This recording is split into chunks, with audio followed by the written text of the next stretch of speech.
नमस्कार। आज हम डिस्कस करेंगे इंपॉर्टेंट नेशनल इंटरनेशनल अफेयर के क्वेश्चन। ये जो अभ्यास सीरीज हमारी है इसमें आपको पता है कि हम मंथली बेसिस पर जो है वो करंट अफेयर को कवर करते हैं और आज हम अप्रैल 2024 के करंट अफेयर का ये सेकंड पार्ट अभ्यास सीरीज का डिस्कस करने वाले हैं। उत्तीर्ण सीरीज जो है वो डेली बेसिस पर करंट अफेयर को कवर करती है और ये जो हमारी अभ्यास सीरीज है ये मंथली बेसिस पर कवर करती है। अगर अभी तक हम पेपर 1 का एनालाइज करेंगे या फिर एचएस का एग्जाम एनालाइज करेंगे तो अभी तक जो मेन फोकस रहा है वो जनवरी फरवरी तक ही जो है वो हमें मोस्टली देखने को मिला है। बेशक उसके बाद भी पूछे गए हैं क्वेश्चन थोड़े एक दो बीच में, परंतु जनवरी फरवरी तक मेन फोकस रहा था। परंतु अब उसके बाद अभी पीजीटी का पेपर 1 भी काफ़ी टाइम के बाद अभी होगा और तो एक्सपेक्टेड है कि मार्च अप्रैल को भी कवर करने की कोशिश कमीशन करेगा।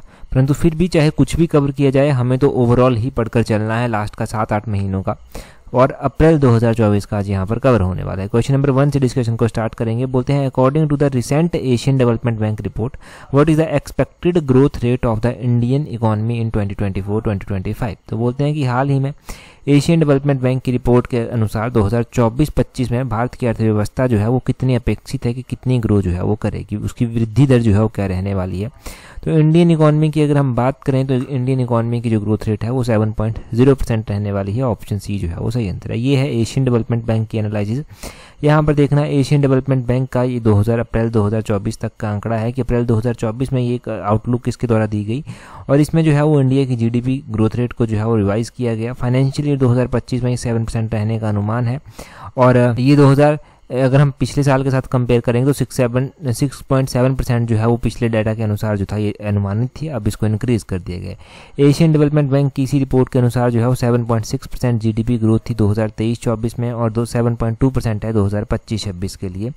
ये आपने ध्यान रखना है। तो ये 7.0 से हमने स्टार्ट किया फाइनेंशियल ईयर 2025 या फिर यूँ कह लीजिए फाइनेंशियल ईयर 2024-25 के लिए। तो ये सारा हमारा कवर हो गया। 2024-25, 23-24, 25-26 ये हमने सारे फाइनेंशियल ईयर जो है वो जान लिए। एशियन डेवलपमेंट बैंक की थोड़ी सी बात कर लेते हैं क्योंकि एशियन डेवलपमेंट बैंक के बारे में जो है वो एग्जाम में क्वेश्चन पूछे गए हैं। एशियन डेवलपमेंट बैंक का हेडक्वार्टर कहाँ पर है? इसका हेडक्वार्टर जो है वो फिलीपींस में जो है वो स्थित है। फिलीपींस में मनीला में इसका हेडक्वार्टर जो है वो स्थित है, ये आपने ध्यान रखना है। साथ में ध्यान रखना है कि एशियन डेवलपमेंट बैंक की स्थापना कब हुई थी, ये भी क्वेश्चन पूछा जाता है। तो एशियन डेवलपमेंट बैंक की स्थापना 1966 में हुई थी, वो हो गया। अगले क्वेश्चन में बोला गया है according to IMF what is the GDP growth projection of India for financial year 2024-25। तो बोलते हैं आईएमएफ के अनुसार जो है वो बोलते हैं कि 2024-25 के लिए भारत की जीडीपी का जो ग्रोथ रेट है वो क्या है। अगर हम आईएमएफ की बात करें तो आईएमएफ का पूरा नाम जो है वो क्या है पहले ये पता होना चाहिए। अगर आईएमएफ के पूरे नाम की बात करें तो आईएमएफ का पूरा नाम है इंटरनेशनल मॉनेटरी फंड। और जो ग्रोथ रेट के क्वेश्चन है ये पीजीटी के पेपर 1 में पहले पूछे जा चुके हैं। इस तरह के क्वेश्चन बेसिक ये नहीं पूछे गए होंगे परंतु इस तरह के क्वेश्चन पूछे जा चुके हैं और अपकमिंग एग्जाम के लिए एक्सपेक्टेड है। वो अलाइड का भी हो सकता है एग्जाम। फिर यहाँ पर अगर हम बात करें कि आईएमएफ के अकॉर्डिंग कितनी है 2024-25 के लिए तो ये 6.8% जो है वो प्रोजेक्टेड है, ये आपने ध्यान रखना है। अब देखो आईएमएफ का ही डाटा यहाँ पर दिया गया है। 6.8% जो है वो 2024-25 के लिए है। पहले ये 6.5% थी, अब 6.8 जो है वो इंक्रीज करके बताई गई है। आईएमएफ की ही बात कर लेते हैं। आईएमएफ का हेडक्वार्टर जो है वो कहाँ पर स्थित है? इसका हेडक्वार्टर जो है वो यूनाइटेड स्टेट में जो है वो स्थित है, वो आपने ध्यान रखना है। आईएमएफ की स्थापना कब हुई थी? 1944 में इसकी स्थापना जो था वो हुई थी, ये ध्यान रखें यहाँ से। अगला क्वेश्चन देखिए, मोस्ट इंपॉर्टेंट क्वेश्चन मैं कहूँगा। अभी बहुत सारे एग्जाम्स में ये क्वेश्चन पूछा जा चुका है और बहुत सारे एग्जाम्स में अभी पूछा भी जाएगा। बोलते हैं operation Indravati recently launched by India to evacuate Indian nationals from. तो बोलते हैं कि हाल ही में भारत द्वारा भारतीय नागरिकों को निकालने के लिए ऑपरेशन इंद्रावती चलाया गया। तो कहाँ पर ये चलाया गया? ये ऑपरेशन इंद्रावती जो चलाया गया था हाथी में जो है वो इंडियन के जो लोग फंसे हुए थे, भारतीय नागरिक फंसे हुए थे, उनको निकालने के लिए चलाया गया। ऑप्शन सी इसका सही आंसर हो जाएगा। ये कोई पहला ऑपरेशन नहीं है जो इंडिया इस तरह से चला रहा है। इस तरह के और भी ऑपरेशन जो है वो इंडिया पहले लॉन्च कर चुका है। अलग अलग टाइम पर अलग अलग ऑपरेशन लॉन्च हो चुके हैं, जैसे कि for example operation Ajay launch हो चुका है। इससे पहले जब इजराइल में वॉर चला था तो इजराइल से इवैक्यूएट करने के लिए इंडियन सिटीजन्स को ये ऑपरेशन अजय चलाया गया था। ऑपरेशन कावेरी जो है वो चलाया जा चुका है इससे पहले। Operation Kaveri Indian armed forces के द्वारा चलाया गया था और ये सूडान में जो इंडिया के लोग फंसे थे, जब सूडान में कॉन्फ्लिक्ट हुई थी तो वहाँ पर इंडियन सिटीजन को इवैक्यूएट करने के लिए ये चलाया गया था, ये आपने ध्यान रखना है। और आपने ऑपरेशन दोस्त भी ध्यान रखना है। ऑपरेशन दोस्त भी इंपॉर्टेंट है। ये ऑपरेशन जो है वो सर्च और रेस्क्यू ऑपरेशन था जो इंडियन गवर्नमेंट के द्वारा जो है स्टार्ट किया गया था, ताकि सीरिया और टर्की में जो है वो इन सरकारों की सहायता की जा सके। सीरिया और टर्की की यहाँ पर एक हेविली डेवेस्टेटिंग अर्थक्वेक जो था वो आया था, जहाँ से काफ़ी नुकसान हुआ था, और फरवरी 2023 की बात है ये जब अर्थक्वेक आया था, और इंडिया के द्वारा ये ऑपरेशन दोस्त जो था वो लॉन्च किया गया था। उसी तरह ऑपरेशन गंगा भी है एक। ऑपरेशन गंगा की अगर हम बात करते हैं तो ऑपरेशन गंगा जो है वो इंडिया के द्वारा उस टाइम लॉन्च किया गया था जब रशिया यूक्रेन में वॉर हुआ था। तो रशिया यूक्रेन से अपने सिटीजन्स को जो है वो इवैक्यूएट करने के लिए बहुत सारे सिटीजन्स यहाँ से इवैक्यूएट किए गए थे ऑपरेशन गंगा के अधीन। तो ये ऑपरेशन आपने ध्यान रखना है जो इंडिया के द्वारा लॉन्च किए गए। अगला क्वेश्चन देखें, बोलते हैं 2026 Commonwealth games will be held in which of the following country. तो ये कॉमनवेल्थ गेम्स जो है वो चर्चा में आई। अगर हम बात करते हैं कॉमनवेल्थ गेम्स, तो कॉमनवेल्थ गेम्स ये इंपॉर्टेंट हो गया। कॉमनवेल्थ गेम्स 2026 में जो है वो कहाँ पर होंगी, तो कॉमनवेल्थ गेम्स जो है वो ऑस्ट्रेलिया में 2026 में होंगे। ऑप्शन ए जो है वो सही आंसर हो जाएगा। 2026 में ये कॉमनवेल्थ गेम्स ऑस्ट्रेलिया में होंगे, परंतु इससे पहले देखो कॉमनवेल्थ गेम्स 2022 में हुई थी, इंग्लैंड में हुई थी, इंग्लैंड के बर्मिंघम में जो था ये हुई थी। उससे पहले 2018 में ये ऑस्ट्रेलिया में हुई थी, ये भी ध्यान रखना है। 2014 में ये स्कॉटलैंड में जो था वो हुई थी, स्कॉटलैंड के ग्लासगो में जो था ये हुई थी। अब देखो ये जो आने वाली कॉमनवेल्थ गेम्स है ना 2026 की, अगर कोई भी चेंज यहाँ पर होता है तो वो हम फर्दर डिस्कस कर लेंगे, परंतु अभी तक का जो डाटा था वो 2026 का यही था कि ये जो है वो होस्ट करेगा। क्योंकि 2026 अभी दूर भी है थोड़े से, तो कई बार चेंज भी हो जाता है, कोई कंट्रीज रिफ्यूज़ भी कर देती हैं कि हम नहीं होस्ट कर सकते, है ना, बहुत सारे इश्यूज हो जाते हैं। तो 2026 का डाटा अवेलेबल था, उसके अकॉर्डिंग हमने ऑस्ट्रेलिया डिस्कस कर लिया।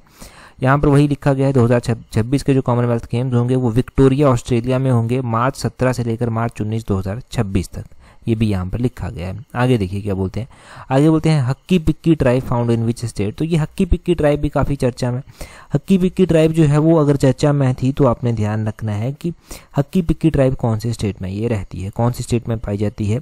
तो हक्की पिक्की कम्युनिटी जो है ये पाई जाती है कर्नाटक में। ऑप्शन सी जो है वो सही आंसर है। ये जो हक्की बर्ड है ना, हक्की का मतलब होता है बर्ड, बर्ड यानी कि पक्षी, पिक्की का मतलब होता है कैचर, मतलब पक्षी को पकड़ने वाली एक ट्राइब है, एक तरह से ये कह सकते हैं आप। और ये ट्राइब कर्नाटक में जो है वो मुख्य रूप से पाई जाती है। और पूछा गया तो यहाँ से कुछ ना कुछ क्वेश्चन लिंक हो जाएगा, यहाँ से इतना ध्यान रख लीजिए। अगले क्वेश्चन में देखिए क्या बोलते हैं, अगले क्वेश्चन में बोलते हैं which bank became the first private bank to open a branch in Lakshadweep. तो बोलते हैं कि कौन सा बैंक जो है वो फर्स्ट बैंक बना है जिसने लक्षद्वीप में जो है वो ब्रांच ओपन की है ना। तो लक्षद्वीप में फर्स्ट ऐसा बैंक जिसने ब्रांच ओपन की है वो HDFC बैंक बना है। ऑप्शन सी सही आंसर हो जाएगा। अगर हम देखो बैंकिंग का डाटा देखते हैं ना हिमाचल के कॉन्टेक्स्ट में, तो वो हमारे लिए इंपॉर्टेंट हो जाएगा। वो सीधा 2 नंबर का क्वेश्चन जो है वो बनता है अगर एग्जाम में पूछा जाए। ये 2 नंबर कहीं नहीं जाने वाले आपके। हिमाचल में प्राइवेट सेक्टर बैंक है, प्राइवेट सेक्टर बैंक है जिनको जो है वो PSB कह सकते हैं, और हिमाचल में प्राइवेट बैंक भी है। अगर हम बात करते हैं पब्लिक सेक्टर बैंक की, तो 1170 ब्रांचेज जो है वो पब्लिक सेक्टर बैंक की यहाँ पर है। 1170 ब्रांचेज यहाँ पर हैं पब्लिक सेक्टर बैंक की। इनमें से अगर हम बात करते हैं कि सबसे हाईएस्ट ब्रांचेस कितनी हैं, मोस्टली मैंने आपको बताया कि पंजाब नेशनल बैंक की सबसे ज़्यादा ब्रांचेस हिमाचल प्रदेश में हैं, 350 ब्रांचेस पंजाब नेशनल बैंक की हैं। उसके बाद दूसरे नंबर पर आता है स्टेट बैंक ऑफ इंडिया जिसकी 349 ब्रांचेस जो है वो हिमाचल प्रदेश में है। उसके बाद तीसरे नंबर पर आता है यूको बैंक जिसकी 181 ब्रांचेस जो है वो हिमाचल प्रदेश में है। उसी तरह अगर हम प्राइवेट बैंक का डाटा देखते हैं तो प्राइवेट सेक्टर में जो हमारे पास बैंक है वहाँ पर ICICI बैंक की 55 ब्रांचेज हैं। ये जो HDFC बैंक यहाँ पर आता है, यहाँ पर HDFC बैंक की 103 ब्रांचेज जो हैं वो आती हैं। 103 ब्रांचेज जो हैं वो किसकी हैं, ये HDFC बैंक की हैं। और प्राइवेट सेक्टर में हम टोटल अपने बैंकिंग की बात करते हैं कि प्राइवेट सेक्टर में हिमाचल में कितने बैंक हैं, तो प्राइवेट सेक्टर में जो है वो 267 बैंक जो है वो हिमाचल में है। और ये डाटा कब तक का हम डिस्कस कर रहे हैं, तो ये डाटा हम 2023 का डिस्कस कर रहे हैं। दिसंबर 2023 तक का ये डाटा हमारे पास डिस्कस हो रहा है, सितंबर 2023 तक का डाटा। तो ये आपने ध्यान रखना है कि कितने जो भी क्वेश्चन पूछा गया। हाँ, एग्जाम में तो ग्रामीण बैंक की भी पूछ ली जाती है, हिमाचल प्रदेश ग्रामीण बैंक की जिसकी 274 ब्रांचेज जो है वो है, ये आपने ध्यान रखना है। ग्रामीण बैंक की 274 ब्रांचेज हैं। और ये जो प्राइवेट सेक्टर के बैंक हो गए इनकी 167 ब्रांचेज हैं। उसमें से 103 ब्रांचेज सबसे ज़्यादा हिमाचल में HDFC बैंक की हैं, और दूसरे नंबर पर प्राइवेट सेक्टर में ICICI बैंक आता है जिसकी 55 ब्रांचेज हैं। ठीक है जी, तो ये डाटा आप ज़रूर नोट करें, यहाँ से क्वेश्चन गलत नहीं होना चाहिए अगर पूछा गया एग्जाम में। अगला क्वेश्चन देखें, बोलते हैं planet versus plastic is the theme of which of the following important day. तो बोलते हैं ये जो प्लेनेट वर्सेस प्लास्टिक थीम है ये किस इंपॉर्टेंट डे की थीम है। तो प्लेनेट वर्सेस प्लास्टिक जो है वो world earth day, option A जो है वो सही आंसर हो जाएगा। वर्ल्ड अर्थ डे की जो थीम थी वो थी प्लेनेट वर्सेस प्लास्टिक। हम इंपॉर्टेंट डेज की बात करते हैं, जैसे कि अर्थ डे मनाया जाता है 22 अप्रैल को, ये आपने ध्यान रखना है। उसी तरह अप्रैल 18 को जो है वो वर्ल्ड हेरिटेज डे भी जो है वो मनाया जाता है। अप्रैल 18 को वर्ल्ड हेरिटेज डे मनाया जाता है। इस वर्ष जो वर्ल्ड हेरिटेज डे की थीम रखी गई थी वो रखी गई थी डिस्कवर एंड एक्सपीरियंस डाइवर्सिटी, ये इसकी थीम जो था वो रखी गई थी। उसी तरह इंटरनेशनल डेलीगेट्स डे सेलिब्रेट किया जाता है 25 अप्रैल को, और इस वर्ष थीम रखी गई थी together we challenge those in power, ये इसकी थीम रखी गई थी। और World Intellectual Property Day most important day, ये अप्रैल महीने की 26 तारीख को मनाया जाता है और 2024 में इसकी थीम रखी गई थी IP and SDG building our common future with innovation and creativity. IP यानी कि इंटेलेक्चुअल प्रॉपर्टी एंड SDG मतलब sustainable development goal, building our common future with innovation and creativity, ये इसकी थीम रखी गई थी वर्ल्ड इंटेलेक्चुअल डे की। ये वर्ल्ड इंटेलेक्चुअल डे 26 अप्रैल को मनाया जाता है प्रत्येक वर्ष। अगले क्वेश्चन में देखते हैं क्या बोलते हैं how many countries are member of BIMSTEC. तो बिम्स्टेक की कितनी कंट्रीज जो है वो मेंबर हैं। अगर हम बात करते हैं बिम्स्टेक कंट्रीज की, तो बिम्स्टेक के बारे में भी पब्लिक सर्विस कमीशन का ये फेवरेट क्वेश्चन रहता है, चाहे वो बिम्स्टेक हो गया, SCO हो गया, ADB हो गया। बिम्स्टेक के 7 मेंबर टोटल हैं, ऑप्शन सी जो है वो सही आंसर हो जाएगा। 7 मेंबर इसके हैं। अब ये 7 मेंबर कौन कौन से हैं? एक तो अपना देश भारत महान यहाँ पर आता है, दूसरा भूटान यहाँ पर आता है, तीसरा बांग्लादेश यहाँ पर आता है, चौथा श्रीलंका यहाँ पर आता है, पांचवा थाईलैंड यहाँ पर आता है, छठा यहाँ पर म्यांमार आता है, सातवां यहाँ पर नेपाल आता है। ये ध्यान रखना है। अगर आप पिछले पेपर उठा के देखेंगे, चाहे आप नायब तहसीलदार का पेपर उठा के देख लीजिए, कोई और पेपर उठा के देख लीजिए, वहां पर पूछा गया था क्वेश्चन कैसे पूछा गया था, ऐसा नहीं पूछा गया था कि बिम्स्टेक में कितने मेंबर हैं, वहां पर पूछ लिया गया था विच of the following is not member of BIMSTEC. तो वहां पर ऑप्शन दिए गए थे, मालदीव शायद वहां पर दिया गया था, तो मालदीव उसका सही आंसर था कि मालदीव बिम्स्टेक का मेंबर नहीं है। इसके मेंबर एक बार फिर से रिपीट करवाता हूँ आपको, इंडिया हो गया, भूटान हो गया, बांग्लादेश हो गया, श्रीलंका हो गया, थाईलैंड हो गया, नेपाल हो गया, म्यांमार हो गया। ये जो है वो इसके मेंबर हैं बिम्स्टेक के। और इसके हेडक्वार्टर की अगर हम बात करते हैं कि बिम्स्टेक का हेडक्वार्टर कहाँ पर स्थित है, तो उसका हेडक्वार्टर जो है वो बांग्लादेश के ढाका में जो है वो स्थित है। इसकी स्थापना की भी बात कर ली जाएगी, इसकी स्थापना कब हुई थी, तो 1997 में 6 जून 1997 को इसकी स्थापना जो था वो की गई थी। ये भी ध्यान रखना। अगले क्वेश्चन में क्या बोलते हैं what is India's rank in world cyber crime index 2024। तो विश्व साइबर क्राइम अपराध में भारत का क्या रैंक रहा। अगर हम साइबर क्राइम इंडेक्स की बात करते हैं कि इंडिया का क्या रैंक यहाँ पर रहा, साइबर क्राइम इंडेक्स में इंडिया का रैंक रहा 10th, ये आपने ध्यान रखना है। और 10th इसका ऑप्शन बी जो है वो सही आंसर हो जाएगा। देखो इस लिस्ट में रशिया के द्वारा टॉप किया गया, यूक्रेन उसके बाद रहा, चाइना उसके बाद रहा, USA उसके बाद रहा, नाइजीरिया उसके बाद रहा, रोमानिया उसके बाद रहा, और इंडिया का जो रैंक रहा वो 10वें नंबर का रैंक जो है वो इंडिया का रहा। इंडिया का रैंक आपने ज़रूर ध्यान रखना है, 10वें नंबर का जो है वो इंडिया का रैंक है। और आपने अलग अलग जान लिया यहाँ पर कि साइबर क्राइम में जो है वो पहला रशिया का रहा, टॉप इस लिस्ट में रशिया ने किया, यूक्रेन उसके बाद चाइना उसके बाद USA उसके बाद नाइजीरिया उसके बाद रोमानिया उसके बाद, और अपना भारत 10वें नंबर पर जो है वो इस इंडेक्स में रहा। इतना ज़रूरी है यहाँ से जानने के लिए। अगला क्वेश्चन देखते हैं हमारे पास क्या पूछा गया है। यहाँ पर वही देखो, वही डाटा यहाँ पर लिखा गया है सारा, ठीक है जी, कि इसमें रशिया ने जो है टॉप किया। पब्लिश्ड ये 11 अप्रैल 2024 को हुआ और जर्नल+1 में जो है ये पब्लिश हुआ था। तो यही डाटा जो है वो यहाँ पर लिखा गया है।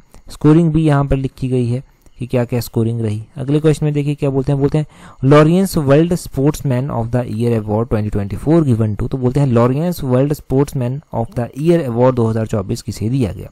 तो ये नोवाक जोकोविक को दिया गया। नोवाक जोकोविक ऑप्शन ए जो है वो सही आंसर हो जाएगा।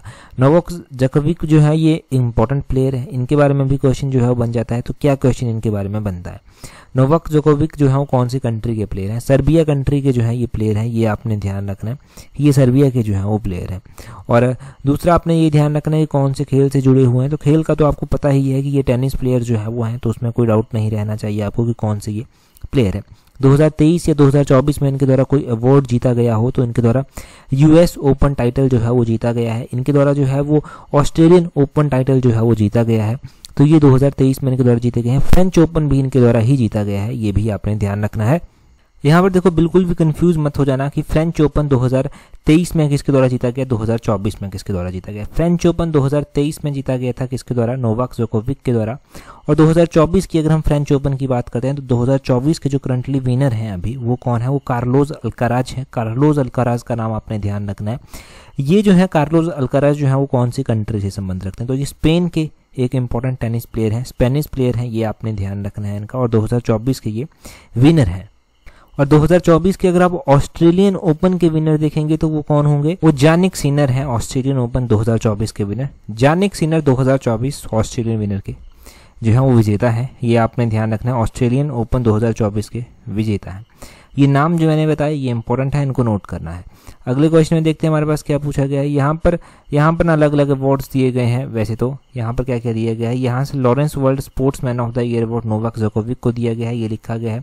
Sports women of the Year award जो है वो एटाना बोनामती को दिया गया है, ये यहाँ पर लिखा गया है। Lawrence world team of the Year award जो है स्पेन की वुमेन फुटबॉल टीम को दिया गया है, ये लिखा गया है। अगले क्वेश्चन में देखें क्या बोलते हैं, recently who has been honoured with the World Literary Prize, तो बोलते हैं कि अभी हाल ही में विश्व साहित्य पुरस्कार से किसे सम्मानित किया गया। तो अभी ये हाल फिलहाल में जो है वो वर्ल्ड लिटरेरी प्राइज से ममता जी सागर को जो है वो ऑनर किया गया है। ऑप्शन ए जो है वो सही आंसर हो जाएगा। यहाँ पर वही लिखा गया है कि कनाडा पोइट है और वर्ल्ड लिटरेरी प्राइज से जो है वो इनको जो है वो इनका जो लिटरेचर में कंट्रीब्यूशन है उसके लिए जो है वो इनको वर्ल्ड ऑर्गेनाइजेशन ऑफ राइटर्स के द्वारा जो है वो अप्रैल 6 को जो है वो ऑनर किया गया है, सम्मानित किया गया है। आगे बोलते हैं dust link joint military exercise held between India and which of the following country. तो बोलते हैं डस्ट लिंक एक जॉइंट मिलिट्री एक्सरसाइज है, ये इंडिया और किस कंट्री के साथ होती है, तो इंडिया की ये उज्बेकिस्तान के साथ होती है। ऑप्शन डी जो है वो सही आंसर हो जाएगा। इंडिया की उज्बेकिस्तान के साथ होती है और 5th एडिशन जो उज्बेकिस्तान इंडिया की हुई ये डस्ट लिंक, ये 15 to 28 अप्रैल जो है वो हुई और उज्बेकिस्तान में ही हुई थी। टर्मिज यहाँ का एक है रीजन, वहाँ पर ये हुई थी। लास्ट एडिशन जो इसकी हुई थी मतलब 2023 में जो हुई थी वो फरवरी 2023 में हुई थी और वो पिथौरागढ़ इंडिया में ही जो था वो हुई थी, ये ध्यान रखें। हमारे पास इंडिया की कुछ इंपॉर्टेंट एक्सरसाइज और उनकी लिस्ट हमेशा ही जो है वो होनी चाहिए, रिवाइज करते रहेंगे उसको।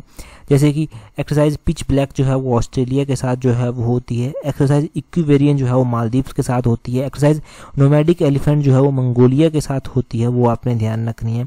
आपने ध्यान रखना है एक्सरसाइज एक साइक्लोन होती है CYCLONE, वो इजिप्ट के साथ इंडिया करता है। फ्रांस के साथ हम एक्सरसाइज वरुण करते हैं, गरुड़ करते हैं। एक्सरसाइज शक्ति जो है वो उसके साथ की जाती है फ्रांस के साथ, ये आपने ध्यान रखना। आपने ध्यान रखना है कि धर्मा गार्जियन एक्सरसाइज हम करते हैं वो हम जापान के साथ करते हैं। एक्सरसाइज खंजर हम करते हैं वो हम एक्सरसाइज खंजर जो है वो किसके साथ करते हैं, वो हम किर्गिस्तान के साथ जो है वो करते हैं। ये इंपॉर्टेंट एक्सरसाइजेज हो गई, बहुत सारी हैं वैसे तो, परंतु चलो टाइम टू टाइम हम इंपॉर्टेंट वन रिवाइज करते रहते हैं, तो एक बार पढ़ी आपने होंगी, बस रिवाइज हो जाती हैं तो हेल्प मिल जाती है। अगला क्वेश्चन देखते हैं हमारे पास क्या पूछा गया है। अगले क्वेश्चन में बोलते हैं 20th Asian wrestling championship took place in which of the following country. तो 20वें नंबर की जो एशियन रेसलिंग चैंपियनशिप हुई ये कहाँ पर जो है वो हुई। देखो एशियन रेसलिंग चैंपियनशिप की अगर हम बात करते हैं कि ये कहाँ पर हुई, तो ये किर्गिस्तान, ऑप्शन बी जो है वो सही आंसर है। ये वही किर्गिस्तान है जिसकी हम अभी बात कर रहे थे, कौन सा, जिसके साथ इंडिया जो है वो एक्सरसाइज खंजर जो है वो करता है। ये वही किर्गिस्तान है जिसके साथ एक्सरसाइज खंजर जो है वो इंडिया करता है। तो ये आपने ध्यान रखना है। जो 20वें नंबर की एशियन रेसलिंग चैंपियनशिप हुई वो कहाँ पर हुई, वो किर्गिस्तान में ही जो है वो हुई। कन्फ्यूजन कहाँ पर होता है, अभी तो आपने पढ़ लिया, बिल्कुल आसान क्वेश्चन लगेगा। कन्फ्यूजन होगा किर्गिस्तान, कजाकिस्तान, इन कंट्रीज़ में नाम में कन्फ्यूजन हो जाता है अगर अच्छे से रिवाइज ना किया हो, तो इनको रिवाइज करें अच्छे से। इसीलिए मैंने भी दोनों ऑप्शन जो हैं वो दे रखी हैं। अगर आप पेपर 1 की तैयारी कर रहे हैं तो देखो ये करंट अफेयर्स आपको टेस्ट सीरीज ग्रुप में भी जो है वो मिल जाएंगे और पूरे अप्रैल महीने के कंपाइल करके हम वहाँ पर डालेंगे।